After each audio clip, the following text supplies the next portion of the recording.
Hey, Ian. How's it going? Eh, not too bad. Better than it has been. I'm looking forward to wrapping this up. Yeah, you got to get your 2023 thread going. Yeah, I've already got, I think, games ready to drop. How do you play so many games? It's all I do, so it's pretty easy. That wasn't a joke. No, I believe it. I was going through Steam and I saw you have like 1,500 in your library. Oh, yeah, easy. And I'm never gonna finish most of them. I like acquiring more. I don't know if that's apparent, but I wouldn't say it's a compulsion, but it is. Speaking of compulsions, Crypt of the Necrodancer I actually own twice. I picked it up on the Switch because I was moving, and all I had was a Switch for the longest time. Hmm. So I was just looking at stuff that was cheap that I knew was good and would be like good on travel. And I was like, oh yeah, Necrodancer, that would probably be pretty good just to like pop out and knock out a run on a D-pad. It's not great on a D-pad, and the biggest problem is the Switch's Pro controller. The D-pad on it honestly kind of sucks for this because Oh yeah. it's got a little bit of roll, so you do like accidental inputs a lot, which is obviously not great for a game like this. That sucks. And you bought it again on Steam and had a better time with it? Oh no, actually I had played it years ago on Steam, but I never finished it. And picking it up on Switch is what made me actually finish it. I wound up using a like third party set of the handles that go on either side of the actual Switch, so you hold it like a Steam Deck or something. Sure. And that D-pad actually worked a lot better than the actual Pro controller. Oh, Q Bear's here. Welcome, Q Bear. But yeah, I wound up having a really good time with this. Having kind of bounced off of it, not fully bounced off of it initially, but on PC, there's just so many other things to play that once you get to a point where you start to get frustrated with a game like this, it's real easy to drop it. And And this game has so many levels of going deeper and area and Bolt and Coda and all that. yeah, it's got a lot of. I mean, for one thing, it's got all the different characters, and they seem like just kind of straightforward gimmicks at first, but they really do play pretty differently. Like, I don't know, because I never finished some of the optional characters, but I played a lot of them, and they all seem pretty interesting. Right now, I'm seeing the Reaper, which I think they're just adding to the PC version now, but it used to be a Switch exclusive character. Oh, huh. Yeah, I actually haven't even played the DLC. I just played it a while back because it was free on PlayStation, but Yeah, you got a lot of shit going on here. yeah. It's pretty good. It's one of those one more run roguelites, and we're not just joking when we say roguelites this time. Uh, but it's genuinely really good. Like there's not a lot of complete bullshit, or at least no complete bullshit that you don't opt into. I think I actually really dislike the first final boss, having you control yourself and your dad at the same time. I I love feel like that. that's well, fair enough. I thought it was a really cool gimmick, but I've done stuff like that before, so I wasn't like completely confused by it. And I had remembered that that was the way the boss worked when I got to it this time, so I did it like first try. I can see how that would be kind of a left turn, but it's I think it's a good left turn to throw at you as a final boss. Obviously, it's not the final boss, but for the first character. Yeah. Um, What did you think of the other final bosses? Did you even get to them? Yeah, I did. I think Dove, or no, not Dove. The one with the harp. And the final boss that like crushes you. I thought was pretty neat. I was never able to get to Oh yeah, areas. yeah. Arias has got a. I think it's like a two-phase final boss fight that's pretty brutal, but I got to it with I don't know, something that gave me some form of invulnerability. Like I think like a scroll of shield or something, so I was able to just kind of storm right to him. Nice. Uh, so yeah, the basics of this game is you just move around a grid. Every movement of you and the enemies is to the beat, and if you do it on the beat and don't miss it, then you get a little combo multiplier for your coins, which you use to buy stuff at the shops that show up. And that's pretty much it, like, as far as the basic gameplay. It's very simple. If it didn't have the rhythm thing, there wouldn't really be much going on, but I think that works well together. Well, it works because the music's pretty good. Like, Music is good. it's not amazing music, but it's good for a rhythm game, and it's got enough like neat details to it that I think it makes it stand out. I think. And King Konga, I think, stands out as a good music set for a rhythm game, having the weird 8th beat thing. Yeah, it drops the 8th beat. I always fuck up on that though.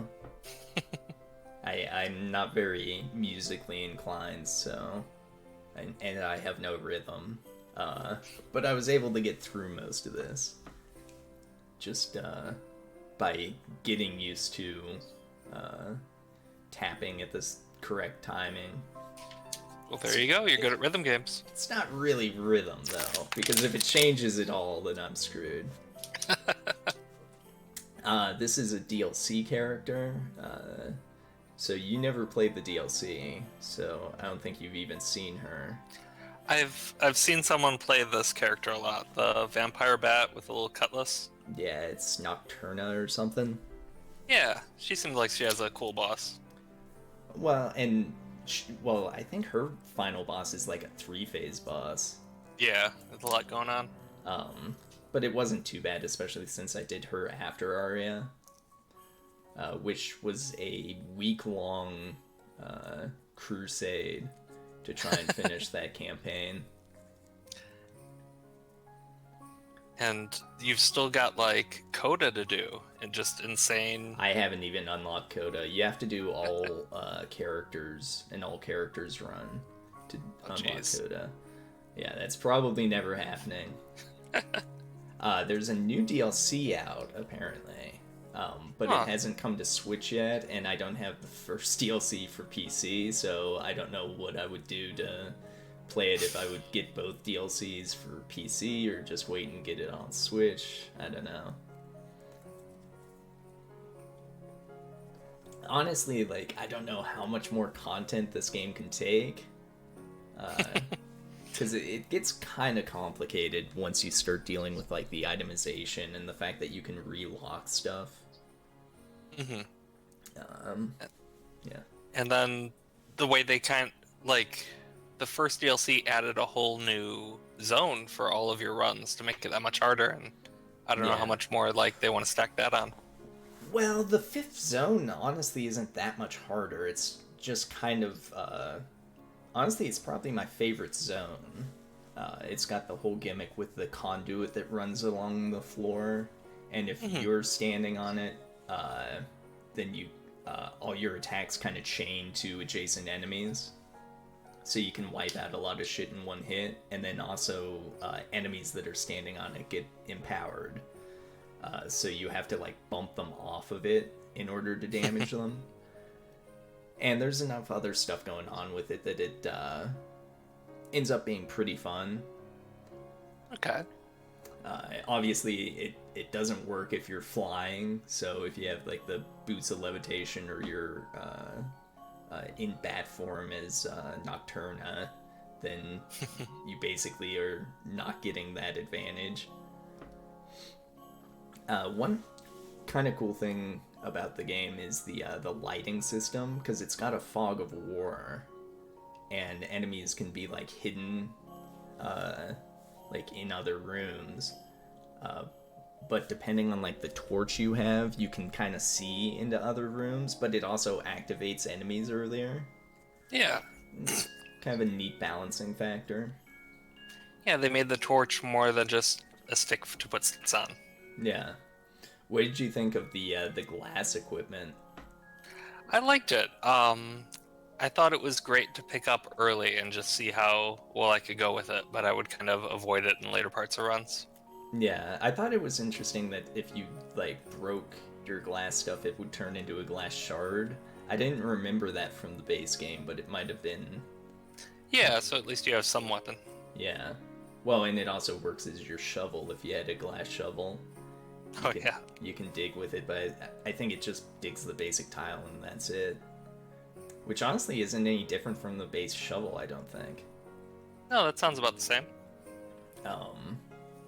But yeah, so in getting through this game, like actually finishing the story missions, it's all pretty reasonable up until Arya, and the difficulty spike going into Arya's story is absolutely insane. Oh yeah. Like, I don't think there's been a steeper increase in difficulty in a game like this. Definitely not like Binding of Isaac or anything. Mm-hmm. It's completely ridiculous. You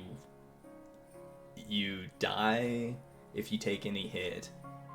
You take a hit if you drop a beat. So if you do anything with incorrect timing. And then on top of that, she can only use the dagger, like the basic dagger, and can't ever upgrade it. And the only like concessions for that are you start with do you even start with a potion to resurrect? Yeah, you get the one mistake. Okay. And I think you can find more.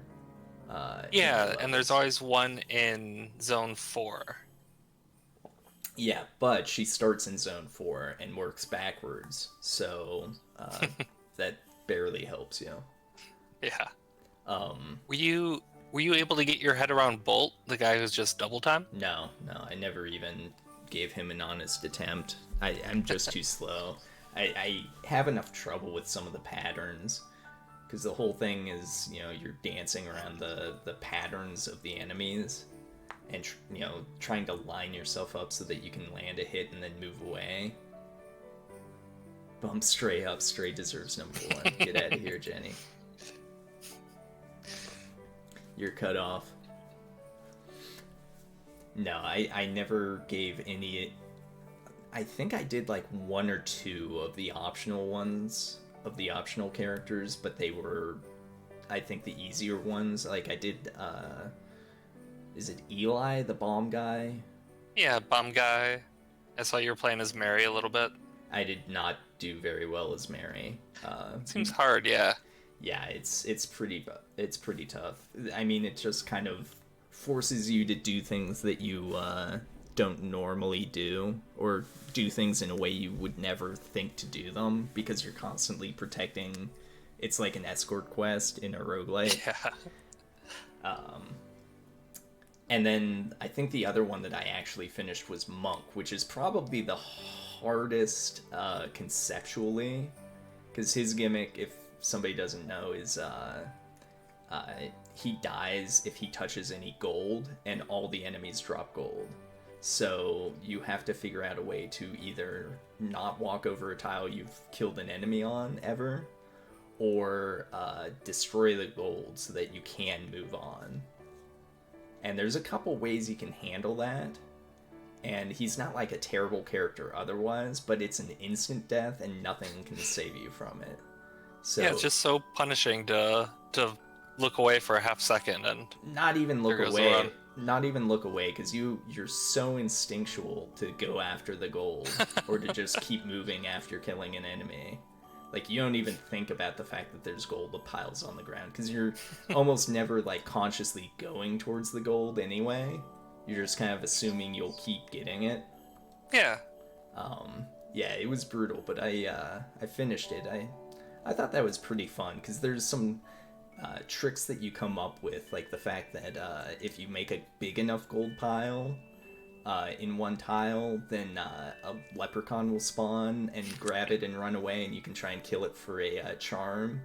But it's more helpful for Monk because you can intentionally kill a bunch of enemies on one tile to spawn him, and then he'll run away with the gold and leave the tile free.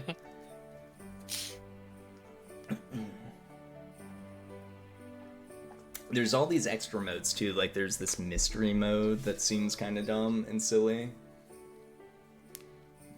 Oh yeah, everything is... Yeah, everything's just ambiguous. got a question mark. Of which I guess you can, like, use your NetHack price IDing to memorize, like, what every item pool is. Or just wing it. What'd you think of the item stuff in general? In the base game, it was very... what's the word, like... Basic? linearly powerful. You would kind yeah. of know what you wanted going into the run, and then you would get it and you would win.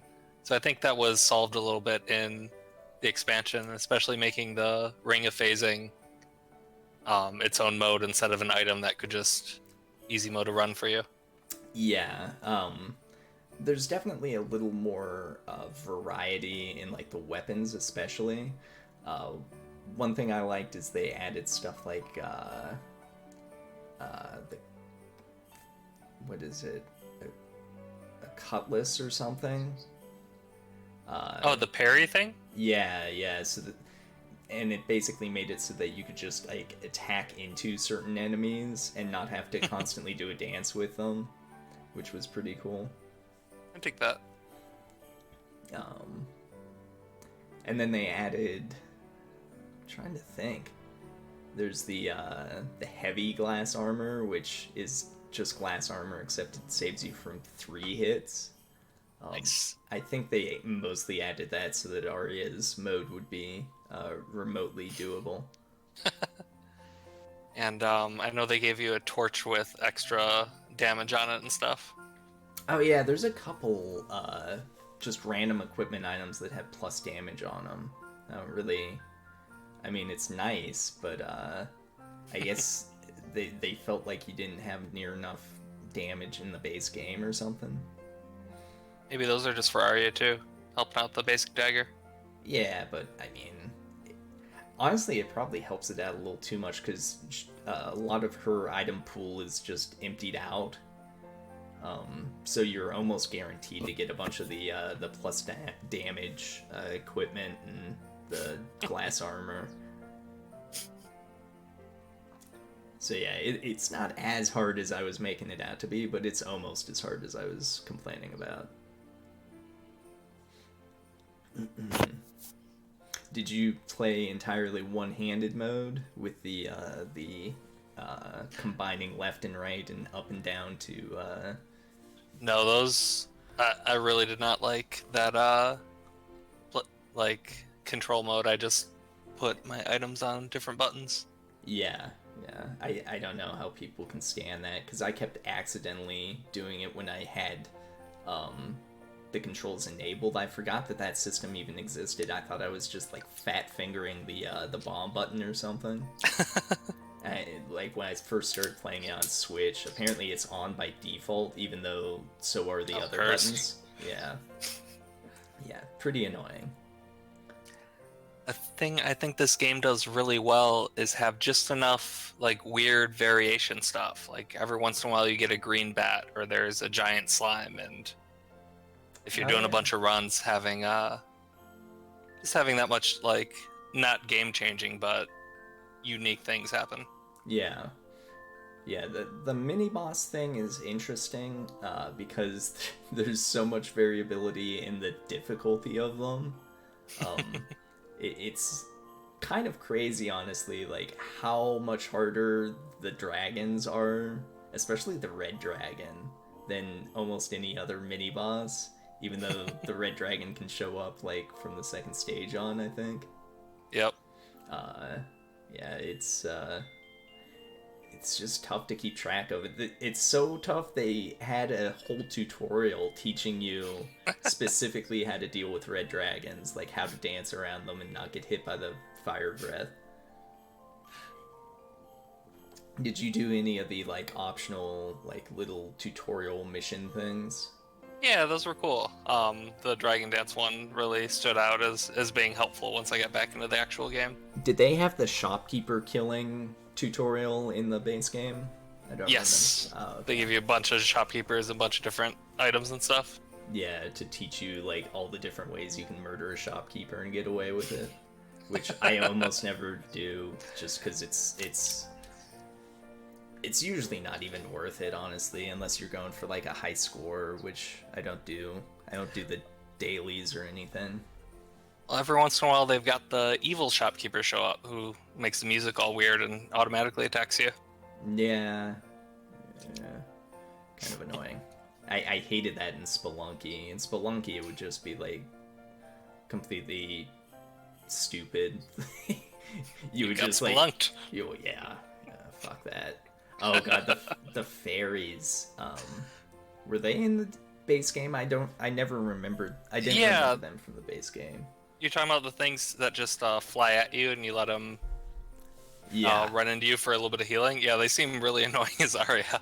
Yeah, well, because the whole gimmick is if they take any damage, they explode and deal damage in the 8 square radius around them. And you're supposed to stop, or like you can stop by bumping into a wall or digging it or something. And then they'll fly into you and give you a little healing. But if you bump a wall without digging it, as Arya, obviously you miss a beat and you die. And so you have to like completely position yourself in order to receive the fairy and make sure nothing hits it while it's near you. And it doesn't even heal you because you're Arya. Well, and the best part is nothing tells you that it'll heal you if it makes contact with you.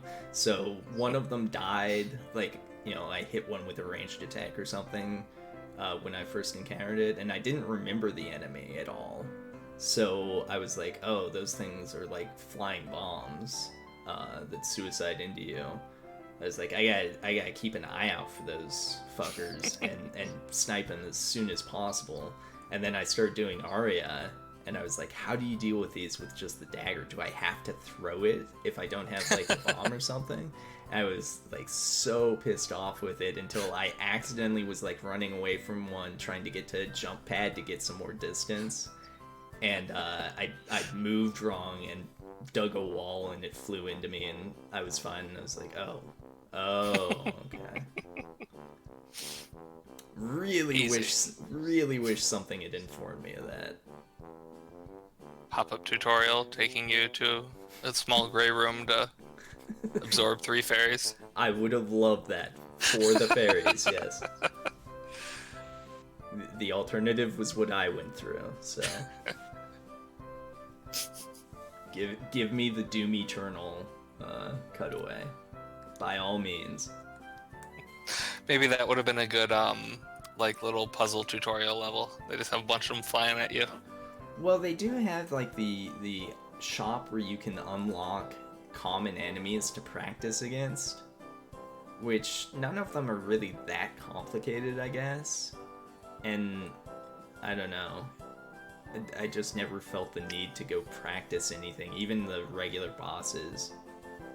I think it's fucked up that you get through Arya for your first time, and then there's a boss that seems basically impossible unless you can be invincible, and you have to then practice it and get through the whole run again. Well, luckily, my second or third attempt at that boss, I was able to turn invincible for most of it, so... now I don't have to do that ever again. There you go. But really, it's a pretty fun game. I think it's definitely a solid purchase for anyone who has a Switch or a like Steam Deck or something. It's not as good on a laptop just because you probably don't have very good key presses, and that's like 90% of this game is just how good it feels to hit keys consecutively. I don't know. So you never finished Aria. Do you think you'll ever go back to it? Yeah, I might. It's a good game. It's a fun one to just kind of pick up and play a basic run every once in a while. Yeah. I would need to focus and like do a bunch of Aria runs. Yeah. Well, I would start with something else first, but maybe both. Yeah, maybe just that Reaper class looked pretty cool. Yeah, like I said, it's supposed to be coming to PC. I don't know if it'll be part of the new DLC or if it'll be just a common release. But I'm sure you can find that information out without my help. I'm not looking it up. Alright, where are we gonna put this guy? Necrodancer, man. I don't know, because there are people who get super into this. I mean, like I said, it's got dailies, it's got a huge amount of content, there's all these different modes that you can do. But I'm pretty much done with it, like, unless I go on another long trip and just have my Switch. I'm probably not going to get too deep into it for a while. Like, maybe in a few years I'll pick up another DLC and, like, try out some new characters, but... It seems like a good game for modded characters. Just put 2B in there and give her some weird abilities. I think there is a 2B mod for it. I mean, I'm sure there is, but... Yeah, for any game. I liked that the Switch version had the Sheeran the Wanderer sprite, which is what I used for my default sprite. A lot of fun. Did you ever try out the Legend of Zelda spin-off? No, I was excited for that, and then I heard it was not very good, and I didn't pursue it further. Yeah, I played the demo of it, which was honestly a pretty extensive demo. And I was not impressed. It just doesn't mesh that well. And I think it could have meshed better if they'd had a little more forethought, but it kind of feels like a little too procedurally generated. Mm-hmm. Like, obviously the map itself isn't, but every square in, like, because it's like Zelda 1 map tiles. So you come into a screen and there's a certain amount of enemies and a certain distribution and some puzzles and stuff. But then when you die, you keep a certain amount of like meta currency. Huh. But it's not a lot. And the weird thing is like you get less each time you die because you get it from sources that are expended, and the stuff that you buy with the meta currency is only like single run things. Oh, weird.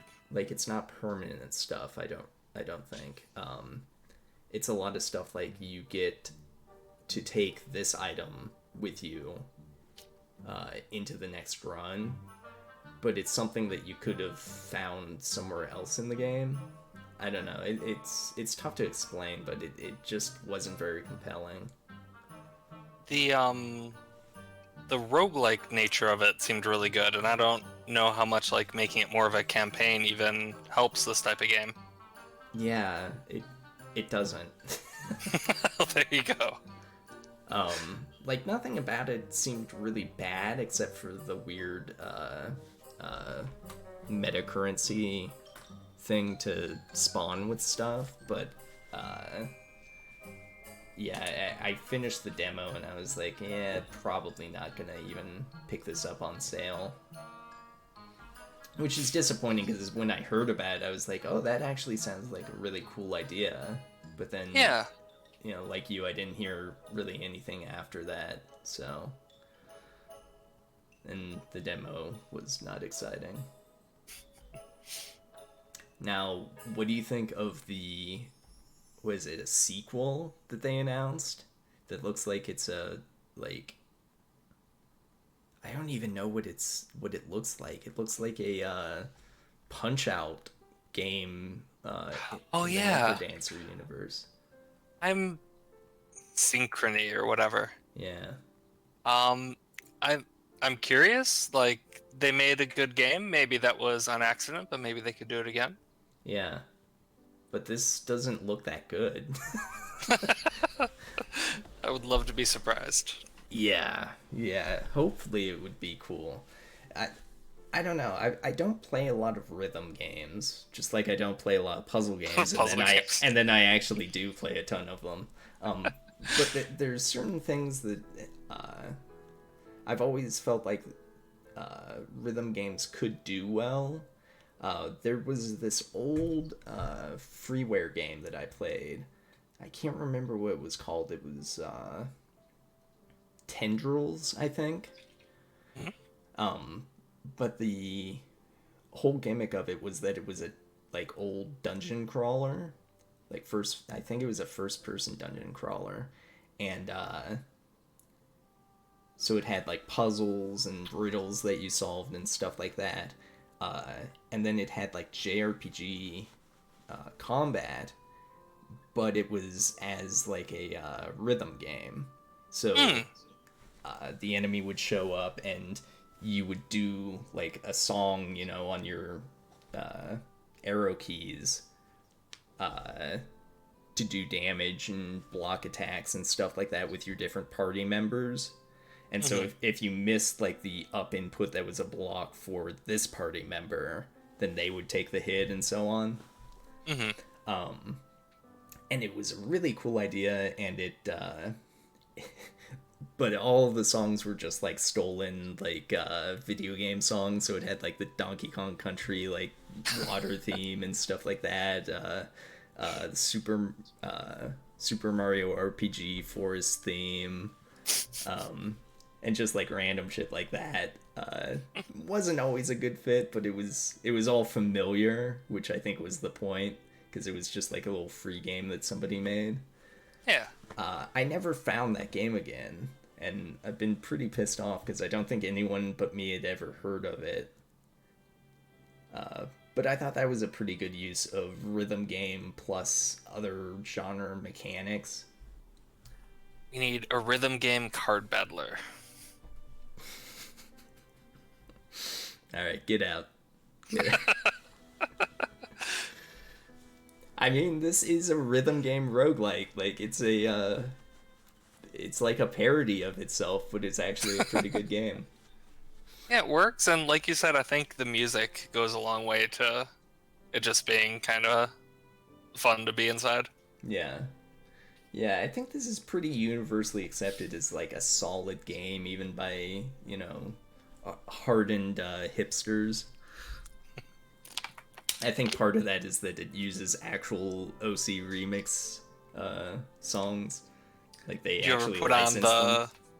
the heavy metal versions of all the songs? Mm, I don't think so. I don't know if they were on the Switch version. Switch version has like a couple like versions of the music that weren't on the original PC release, I think. But I know in PC release you can like download your own stuff, and there's a bunch of custom tracks. So I'm not sure. I mostly stuck with I can't remember. There was one that the beat itself was pretty distinctive, which I needed because I'm not very musically inclined. So like, I mean, some of them are really obnoxious. Like the beat is pretty obscured. Mm.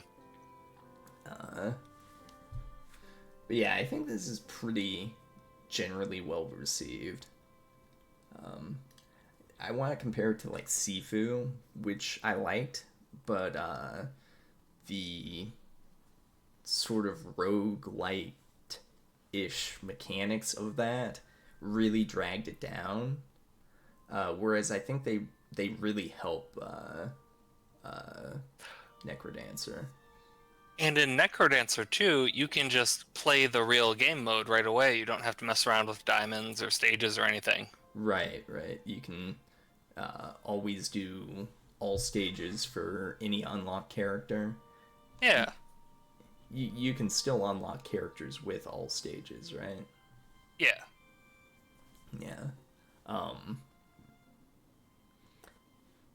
And so, like Sifu, like a lot of it is just really simple gameplay that is mostly enhanced by sort of external factors. Uh, in Necrodancer, it's the rhythm game stuff, and also like the sound and art or like animation. Hmm. But I think it does a better job of that than Sifu, especially of like the randomized nature of it. Returnal also has a randomized nature. You didn't play Returnal at all, right? No, I don't think I've played any of the stretch up until Elden Ring. Um, are you at all interested in Returnal? Because it is coming to PC soon. All I know about it is that you returnal it to the store. All right. Um,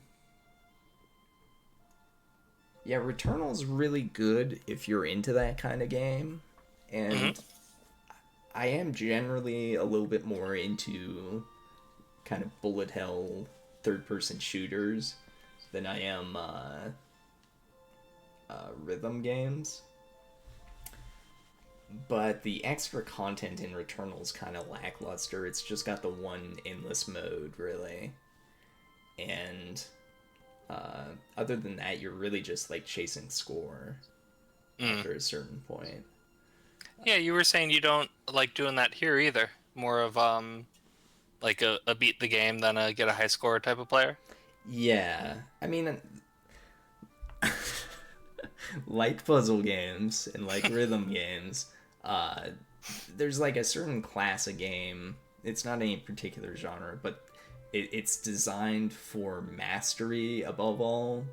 You know, Hmm. anything with like a high score mode or, competitive dailies or like a ranking system that's really central to the game. Hmm. The ones I always think of, I mean, besides like Devil May Cry, obviously, uh, are the Gunvolt games that Inti Creates makes, Hmm. which is like Devil May Cry meets Mega Man Zero, I guess. Okay. But they're kind of fun little Mega Man Zero style games, but like the whole point of them is you get like a ranking at the end of each stage. Uh, which I guess the Mega Man Zero games also did, but they were also just sort of more straightforward Mega Man style games in general. And I just never am compelled to get a S rank on everything. So I don't know. Uh, I mean, this has some aspect of it, but it's kind of a bizarre one, honestly, because you basically have to kill a shopkeeper in a run to get even remotely close to the high score. And I don't know, this game has enough levels of challenge that you don't need to chase high scores. You can just try to beat one of the tougher characters. Yeah, yeah. I, I mean, Returnal could have that, but it doesn't. Roller Drome is a similar thing, but I did have a lot more fun just playing through the normal campaign of it. And then it's got the Out for Blood mode, which is basically a super hard mode. It's got like, scoring and ranking stuff, but it's definitely not as central to the actual game. The main game is basically just you finishing the stages. Hmm. Um,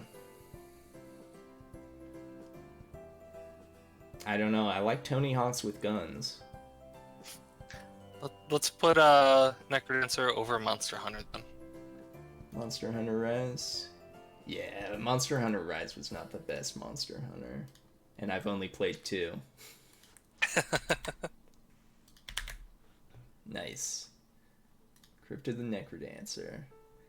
So now I just have Scorn, Madcap, and Pentiment. Did you want to stick around for any of those, or...? I wouldn't have anything to say on those, unfortunately. I can tell you that Pentiment was made by Rope Kid, and that's about it. Yep. Yeah, I've got a lot to say about that. I actually said a lot in the post, I guess, but... Mm-hmm. Well, if you want to bail, or just stick around and chat, I'll wrap this up. Yeah, I'll probably jump off voice, but thanks for having me again.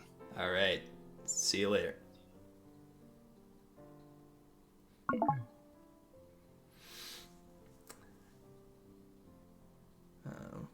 And welcome to everybody who joined. I was a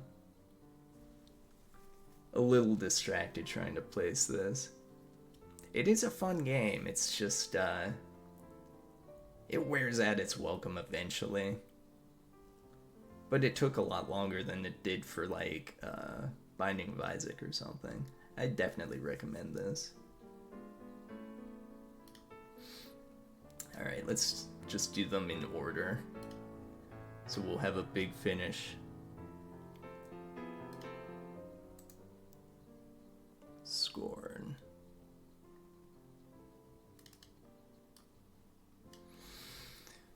Oh boy. Scorn is so juvenile. It's really astonishing just how silly some of the shit is. Because it's trying to take itself so seriously that then you have stuff like this where you literally smash an aborted fetus in a juicer to charge a battery. It's the slow and gross game. It is so slow, you have no idea. Why is this playing this clip over? I don't want to see the baby get juiced again. Yeah, it's this art style. It's really, really bad FPS gameplay. And it's one of those games where people try and defend it by saying, well, it's not really that type of game, but it is. Like you literally have a pistol, but your primary melee attack, since you have barely any ammo available in the game, is this stupid piston gun. I can't believe you played Justin Roiland's High on Life. This game might actually be tolerable if the guns talk to you, even if they were incomprehensible. I don't think anything actually says anything in this game. They just kind of throw up on you. What's up, Seapots?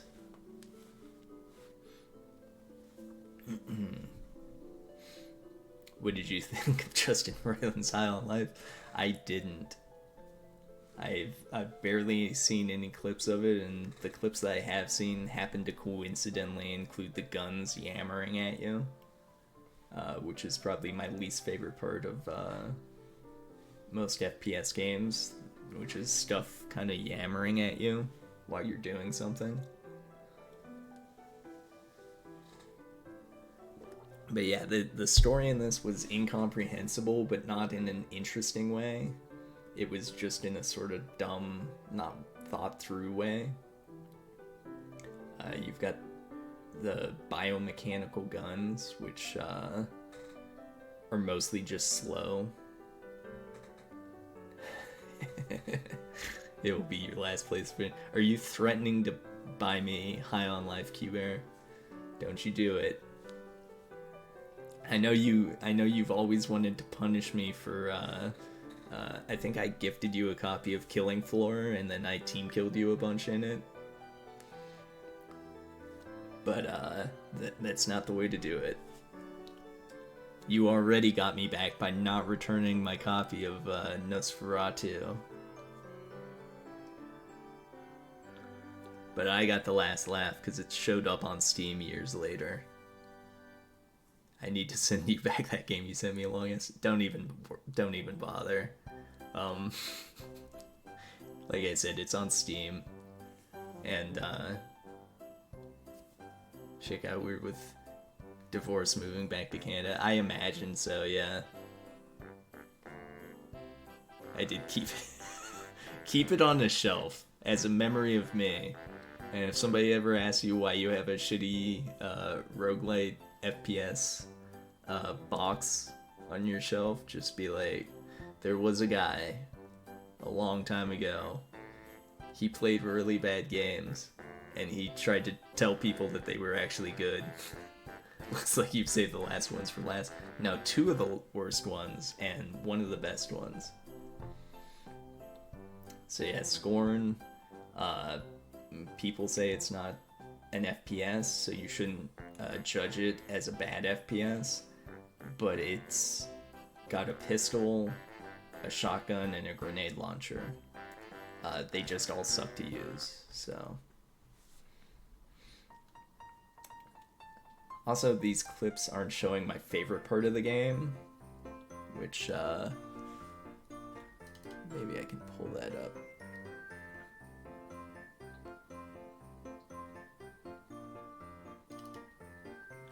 Here we go. So this is my favorite part of the game. In the final area, there are these statues, which feature like humanoids in sexual positions, and it's the most juvenile sexual positions you can imagine. Like, truly embarrassing. Like, look at this. My favorite one, though, is this like ancient like alien statue of a dude getting head. And just like, I don't know, he's doing a pull-up or something at the same time. So immature.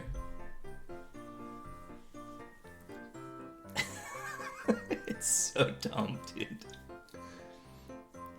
The ending is completely nonsensical.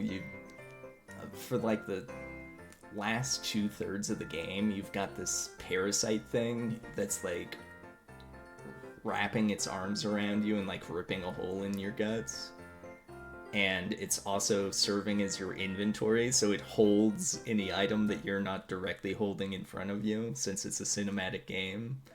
But you need to have like an inventory that's not always on screen. So instead, the parasite guy like reaches up and grabs whatever you want him to hold. And then holds it like down below where your camera's frame is until you go get it. It's super short. It's just really embarrassing in a lot of ways. The checkpoint system is terrible. And like, it was just in general pretty miserable to get through, despite being really short. And honestly, like, the only good thing about it is some of the art design was alright. But then, by the same token, like, some of the stuff that I showed you was really embarrassing. So I can't even say, like, the art design in general is good. It's just occasionally, sporadically, kind of well done.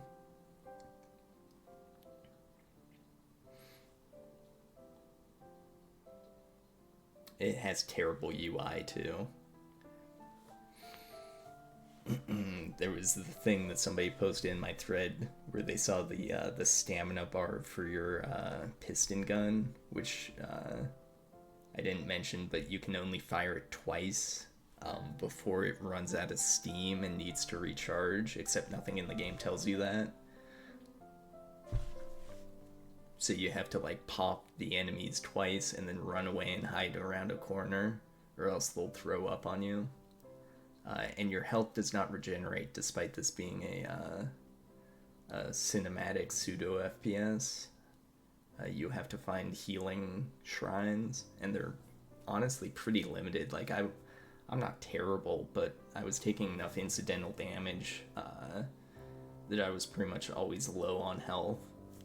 I can't imagine like an actual game journalist being able to get through this, but I guess they did. Oh, and something that wasn't clipped here is there's a lot of just like out of place puzzles.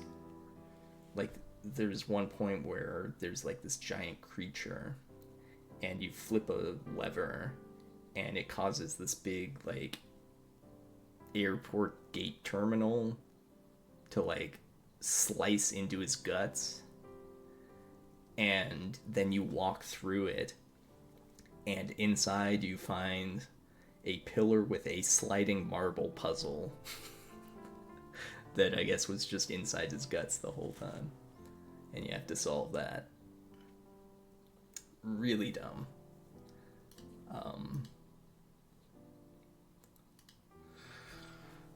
I think the best comparison to it is Aperture Desk Job, which is also a big waste of time and also pretty immature. But its jokes, as bad as they are less annoying than this, and it also takes less time. So even though I said it was like the biggest waste of time ever, this is way, way worse. It's nowhere near as bad as Stray.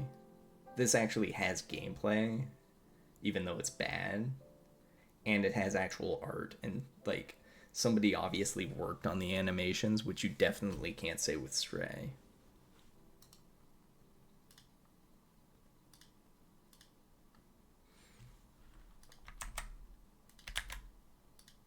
So yeah, Scorn. Never even play it if it's free.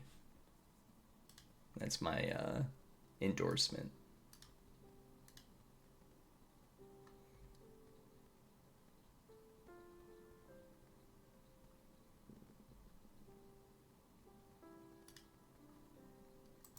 Stray has a meow button. It's revolutionary. Yeah.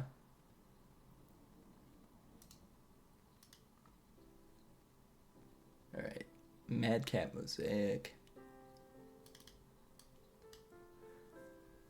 Now, a lot of people said that this looked like garbage. I don't get it, because to me it looked awesome immediately and just kept getting cooler as I played it. It's a deck builder roguelike with a little bit of Minesweeper. Incredibly joyful. It's actually really miserable. I don't know why people would call it joyful. Like, the whole thing's a downer anyway. Yeah, Mad Cat Mosaic. Really cool. 100% a passion project, yeah. And it's actually pretty well thought out. Like, it's a rare, like, roguelite style thing that I don't feel like you automatically win or lose a run based on a single thing.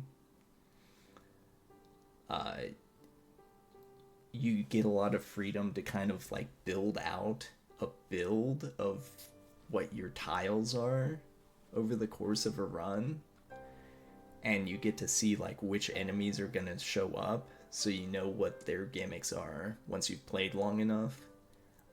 And you know which tile types would help you kind of leverage your advantages against them.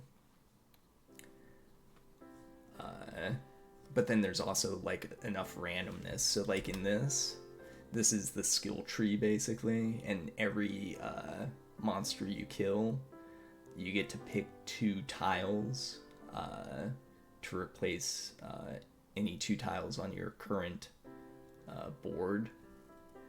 And so you can see half of them, and you can't see the other half. So they're just like, they could be anything.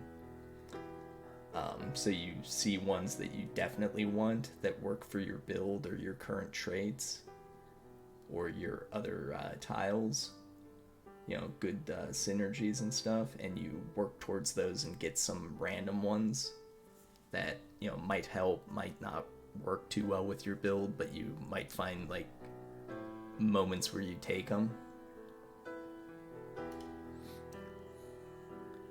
And the game's pretty informative about everything. It's just kind of confusing when you first start because you don't know what all the, like, syntax means, really. But I definitely strongly recommend it. It was a lot of fun to play through and start to get good at.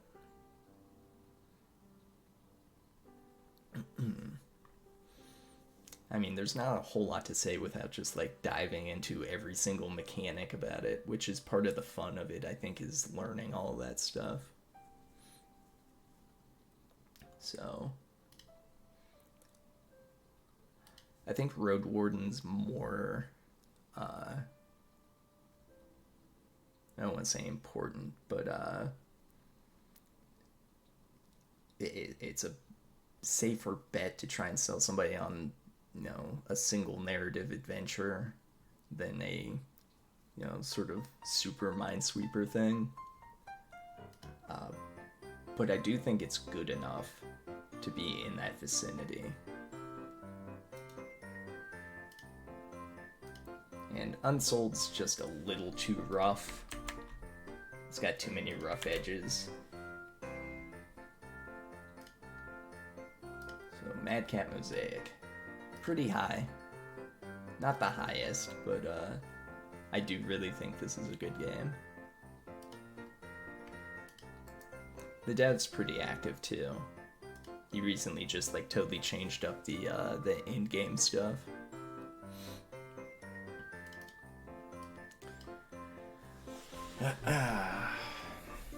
Here we go. So this is Rope Kid's Disaster Piece.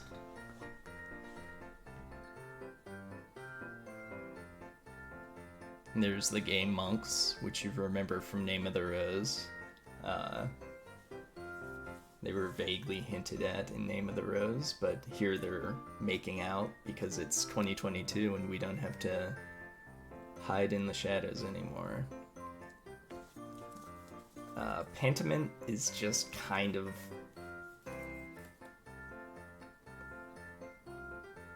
leaking. I don't know what that means. Don't worry, I ain't never heard of your shit. Oh, that like, people were gonna spoil the game. I mean, there's nothing really to spoil. The story isn't really that interesting. Like, even people who seem to like the game have, like, tangential things that they latch onto about it.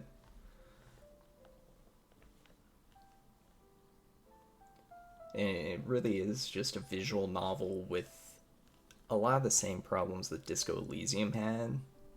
Like, the fact that all the mechanics are kind of fake and don't really lead to anything new or unique.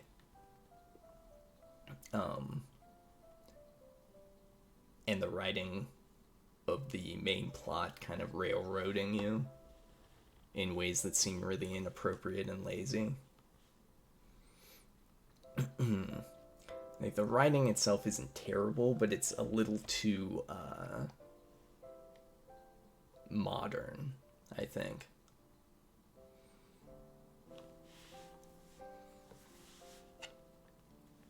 And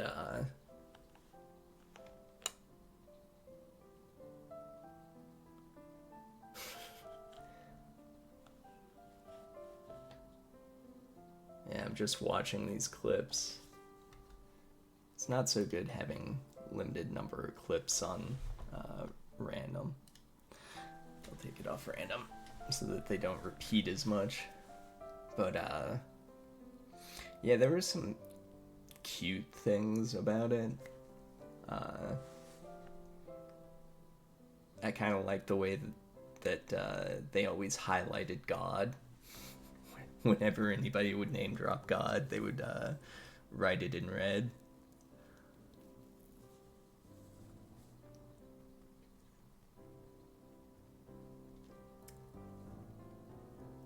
But yeah, it was just kind of boring and not very well thought out. Like, a lot of the people who started playing it got fooled by the first chapter or two, pretending to give you choices. And then the game goes so hard in the third act to make sure you absolutely realize that the choices were all fake, which I thought was pretty bold, but probably not very well thought out.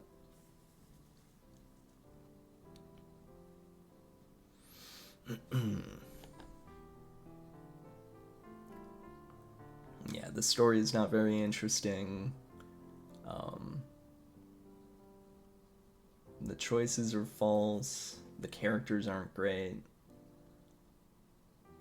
And most of all, like, I ended the game not really caring about any of the characters. Not the side characters, not the main characters. Every branch has to take you back to the root or it gets too difficult to plan, yeah.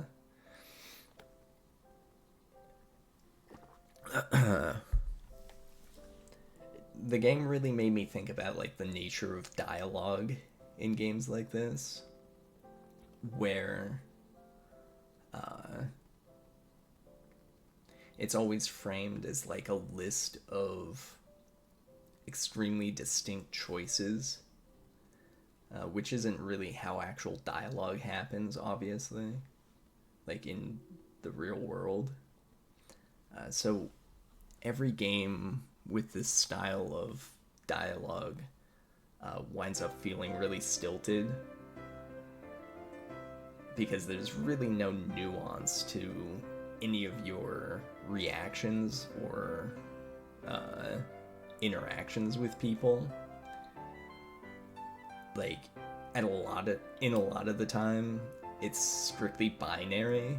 Like, either you react offended at something or you encourage it.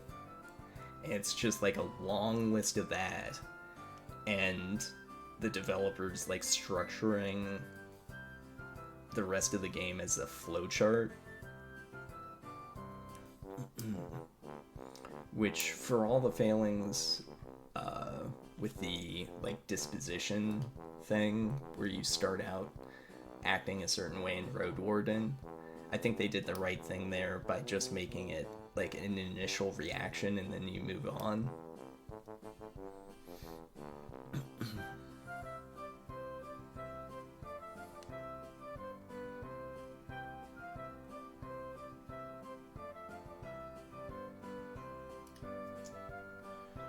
But it's definitely better than Stray.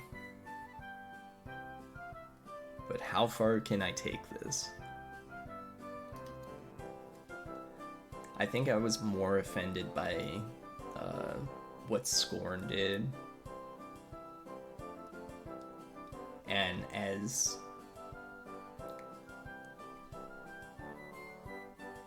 kind of tasteless as some of the stuff in Pentiment is, I could at least tell that the developers were somewhat literate. So I think it goes above Scorn.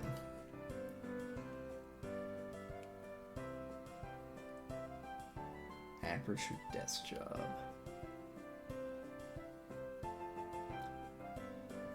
Well, like I said when I put Stray below Aperture Desk Job, I do think that Aperture Desk Job is only inflicted on you if you have a Steam Deck, whereas this is catching a lot of people because it was on Game Pass. So I think it's more important to warn this away. And Metroid Dread is... it's fine to play through, it's just sad what's happening to Metroid. So it's not really as bad. And most importantly, in neither of these games Do you pet a dog? Do you have a pop-up context prompt to pet any dog that shows up on screen? High on Life is also on Game Pass. I don't have Game Pass, thankfully.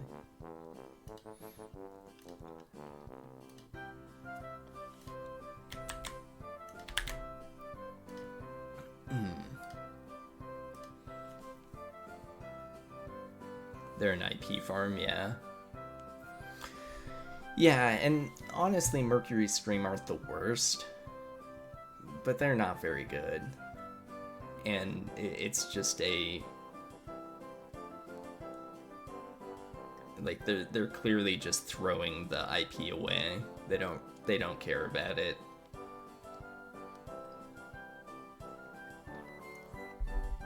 And they think they might be able to squeeze a little more money out of it and then just kill it.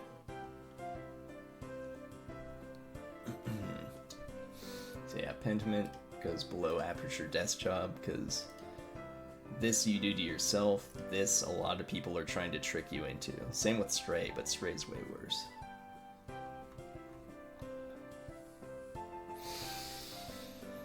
Well, that is the games played ranking. We got AoE 2, Chronicles of Murtana Arhelos, Phoenotopia Awakening, the Magic of Grimrock mod for The Legend of Grimrock 2. I am a little surprised at myself for putting it that high, but Legend of Grimrock 2 is really good. Road Warden, Madcap, Unsold Soldiers. Putting these two back to back is pretty funny. But they were both really good.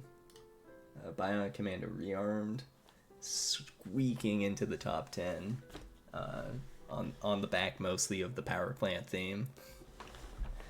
And Signalis, which honestly I didn't think it would make top 10 this year, but I wound up really enjoying it. I really liked the 2-hour long conversation with Sheeslop about it. And then all the rest. Pretty good year for games, I think. I don't think I did as many this year as I did last year. I think I got like 60 last year, but that was kind of padded with 10 Mega Man games, or 11 actually. I didn't do 11 in the marathon, but I did beat 11 later, I remember.